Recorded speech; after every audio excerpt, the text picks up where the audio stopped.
Hey everyone, this is Jennifer Beamer, owner operator of Actually Diet Art by Science, and today I'm going to do a little promo video using my blending board. I'm really excited because I want to make more tutorial videos like this, so I'm going to kind of give you a taste of what I'm going to do with it later in this video. So first, I'm going to show you my blending board, which I got for Christmas 2 years ago. And I'm very excited to have this because who doesn't love tools, right? They make so much variety these days for spinners, so you have lots at your disposal to use, but sometimes it's very confusing which ones you want, which ones are good for this application, so this series is really going to touch base with those. And with most blending boards, for example, mine came with these two dowel rods, and now these are really great for removing fiber from the blending board. They're not necessary, but they're really good for what they do. And most blending boards will also come with a cleaning brush, which we have here. Looks like a dog brush actually, but it's really effective at cleaning the board. So if yours doesn't come with one, make sure that you contact whoever it is that you're going to buy it from to get one that's going to be, the ties are going to be long enough so you can properly clean your blending board, because keeping a board clean means you're going to keep pests away from your fiber stash. Sometimes blending boards come with these, but they don't always. You'll need some paintbrushes, brand new, hopefully never been used. These are really cheap. I got these at the hardware store. I think actually I got these at the dollar store. So I have a couple of different sizes for whatever I need them for. And in the later part of this video, I'm going to show you how to make rolags, like these two here. They're very pretty. And you can make rolags with tons of texture super easily, and because blending boards are usually cheaper than drum carders, they're smaller, so they're more versatile in terms of like storing it. They're really accessible for new spinners who want to try their hand out at making cool, funky art yarns, or they want to, just like kind of do a basic preparation with their wool so they can just get on with spinning. The blending board is versatile in that way too. So let's get into it. So here I have my blending board sitting on my lap. This is where I like to make rolags. You are welcome to have it set up on a table, that's fine too. I just prefer to have some mobility with my blending board, because I don't really get that with my drum carder. My drum carder is usually set on my table. But this is very portable, I can take it anywhere. Now on my particular model, I have two places where you can screw this little foot piece in. There's one here and then there's one up here, and basically all that does is when you are working on a table, it will change this angle. So if it's on the further one away, it'll lay more flat. If it's closer to me, it'll sit up a little bit more, and that's just personal preference. But again, for me, I like to do this in my lap, so what I like to do is I will unscrew this until this piece is loose, and then I turn it so that I can sort of pinch it between my legs, and it allows free movement of the actual blending board, but it's not going to tip out of my lap. So that's another really great feature. So what I'm going to do is I'm going to show you sort of how I make my rolags, and I make them in a lot of variety of ways. This is just one of them. And this is by no means the only way to make rolags, but what I will do is I will show you some of the things that I do for applying the fiber and for removing the fiber, but I'm also going to do some time lapse just to keep things sped up for the parts where I'm just applying the fiber, because I think it's pretty self-explanatory once I show you how to do it. So the first thing is I'm going to start with this lovely hot pink fiber. And I'm going to take my 2-inch paintbrush here, which actually has a little bit of fiber on it, and all I'm going to do is catch these little wispy ends on the blending board itself. And I do that by pushing down at the end and lifting away with the fiber, like this. I'm kind of tapping it down as I go. And you saw for this one I did sort of like a little leapfrog. Here, I pull, I move the paintbrush, I pull, move the paintbrush, pull. And I'll just do this until it's covered as much as I want. I can take small chunks, I can take large chunks, doesn't really matter. There's a lot of variety that you can do with rolags, but in general I like to get some wool down on the board first, something around 3-inch staple length, just so that when I wrap up the rolags it's a lot easier for me to do that. If you put super duper short fibers down first, I find that they stick to the board a little more, but you know, if you want to take your rolags off slowly, you know, you can work to pull up those small pieces at the same time. So I have my base down, and then I'm going to just add in some extras. So here are some locks. I'm just going to kind of open it up a little bit. I'm not really going to ruin this lovely lock shape too much. So I'm just going to take the fiber, poke down the end, and then the rest of it.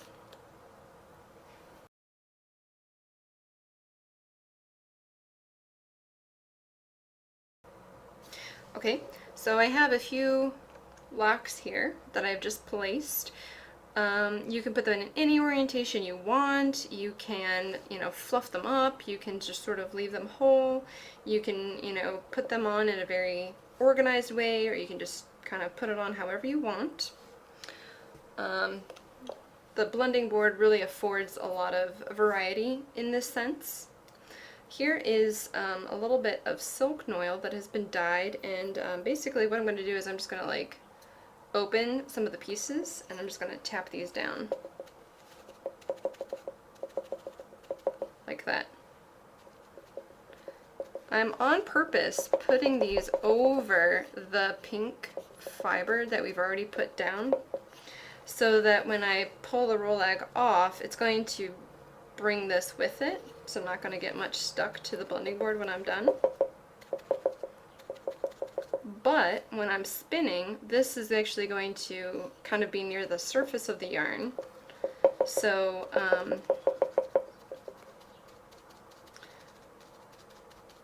you know, I get this little pop of texture at the beginning,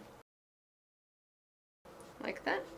And then I just like to build in layers. So this is basically the first layer of things, and then I'm going to cover it with some more wool.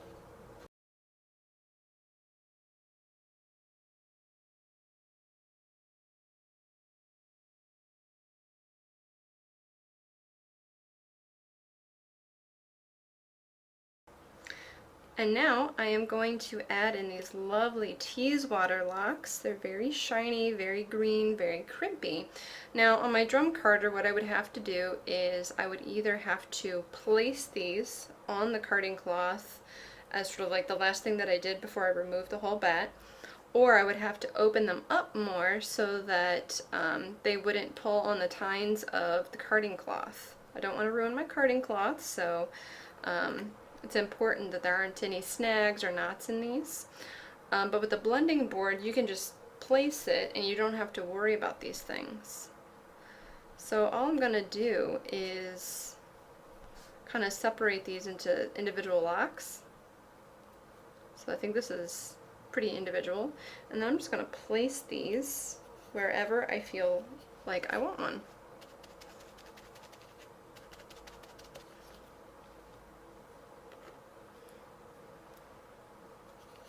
And again, you don't have to put them all going one direction.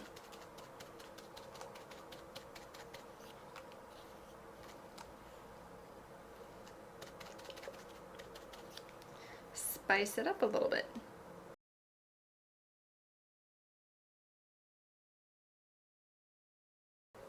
Now I'm going to cover it with some more of this beautiful pink merino wool.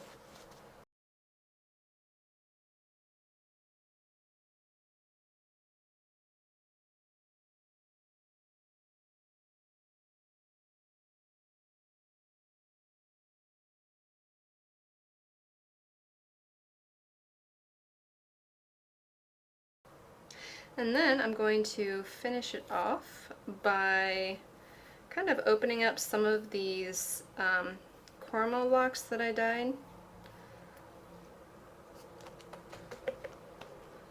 Just kind of using my hand to push it in place.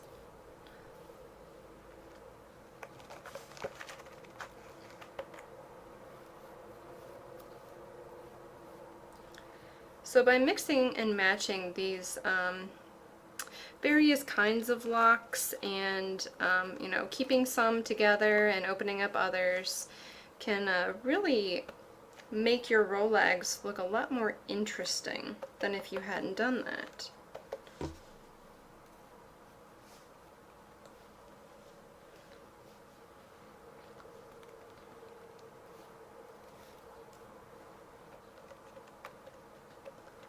Notice how I'm pushing down and not raking my fingers across. That's for two reasons. One, if I start doing this, it's going to shift everything down because it's just sitting there. It's not really pushed in yet.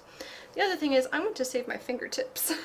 But I find that this is kind of like finger painting in a way, because I can just pick up and move the fiber if I want, if I don't like the way that it looks this way or that way, or if, you know, when I'm all done I think, okay, this spot needs more of something, then I can easily do that. And then when I'm all done, I'm going to kind of push it all by tapping the fibers down. Since this is the very last layer, I don't want to overfill my blending board. I'm just trying to get the majority of it to stick. I'm not looking to add more and more layers, because if I added more layers, I would want this really packed down so that when I put the new layer on, it would actually go down into the tines. This is sort of like sitting on top of it.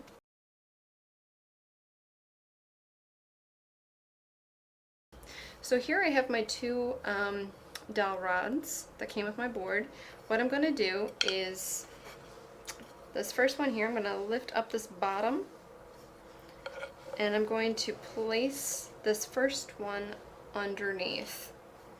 So the blending carding cloth is right here, and I'm going to sort of butt this up against the tines. I'm going to take my second one and I'm going to overlap it on the other side. Then I'm going to just roll once to get started. So this is a very interesting way that I get started, but I find that it's the best way to get the first rolag off without making it too big. So when I pinch, I kind of leave this top one where it is, and I let this bottom one here roll over the top. So again, I will roll this bottom one over the top. Okay. Now with my thumbs, I'm going to sort of like use it to squeeze my hand together. Okay, this is sort of like the motion that I'm doing. And when I do that, it's going to draft this fiber from the rolag that I have started here away from what's on the board. So I'm going to lift up and just draft a little bit. See, I'm like squeezing this together. I'm going to do a half turn, lift up, squeeze, draft, roll. And I'm going to do that a few times.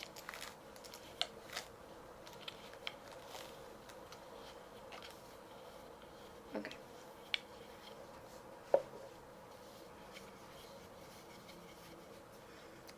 And you can see how some of our little extras are on the surface. Now, sliding one and then the other will produce this lovely light little rolag.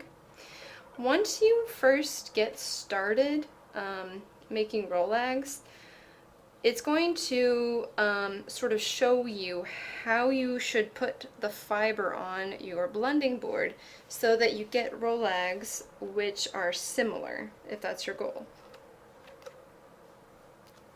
My first few rolags that I made, the ones that were down here at the bottom, looked completely different than the ones that were all the way at the end.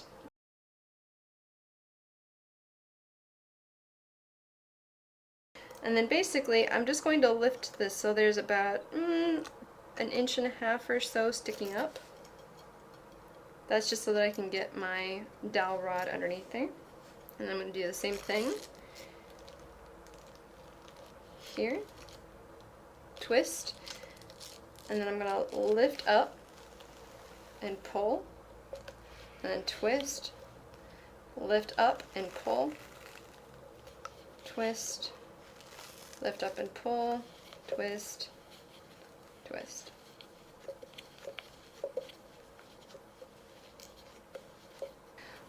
The first thing that I learned with making my first rolags is you don't want to make this super tight. You want all of the ends to sort of like stick to each other so that it stays together, but you don't want it so tight that it's really hard to remove.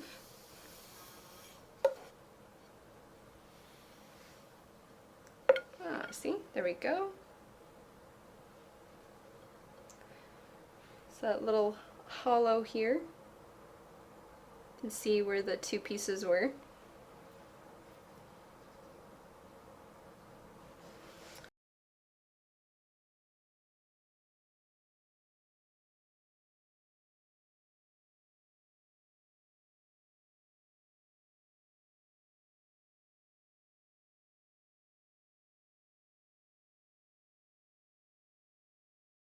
Okay, there we go. We have our 4 rolags that we made, and they all are about the same weight. They should have approximately the same amount of fiber, but again, that depends on how you actually put things on the board. They each look a little different. If you wanted them to look the same, what you would do is you would place them all in the exact same sort of way.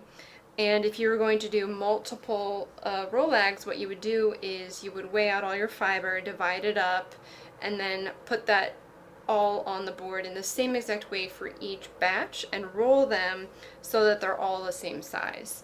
There's still going to be a lot of variation, and you're going to have to be aware of that when you embark on your blending projects. But for me, I think that the blending board really impresses me for its versatility and its ability to make very unique, though similar, rolags each time. It's something that I wasn't as capable of doing with my drum carder, but you can really emphasize it here with the blending board. So there you go. There's at least one way to make rolags and a couple of tips for both applying it and taking it off. Thank you so much for watching my tutorial promo video about blending boards. I really hope to get this tutorial series up and running. So if you have any questions or comments, or you want to see one kind of tutorial with the blending board, please post in the comments below. And if you're over on Ravelry.com, there's a group called Expertly Dyed Friends. You can go there and post those things as well. And I will read them and add it to my list of videos to make, and I will make tutorial videos with the blending board based on your suggestions. So hopefully it'll be a really great community-based tutorial series. It's one of the first ones that I'm doing that's quite this focused.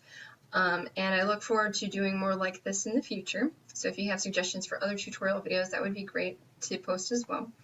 Anyway, if you like this video, please give me a thumbs up and subscribe if you haven't already. And as always, thank you for watching. Bye! Did you like watching this video? Click Monty if you would like to subscribe, or click socket if you want to see more videos. Thanks for watching.